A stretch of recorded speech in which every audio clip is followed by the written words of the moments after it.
হাজারো ব্যথা বেদনার পরে ফিরে আসনি তুমি আপন ঘরে। দিনের আলো তুমি সরিয়ে দিতে চলে গেলে মদিনায় মক্কা ছেড়ে। হে রাসূল তোমাকে ভুলি আমি কেমন করে। হে রাসূল তোমাকে ভুলি আমি কেমন করে।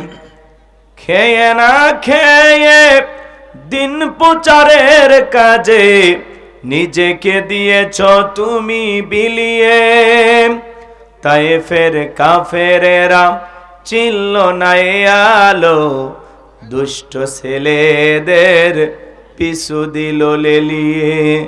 পাথরের আঘাতে ক্ষত বিক্ষত হয়ে সারা শরীর থেকে রক্ত ঝরে। হে রাসূল তোমাকে ভুলি আমি কেমন করে। হে রাসূল তোমাকে ভুলি আমি কেমন করে।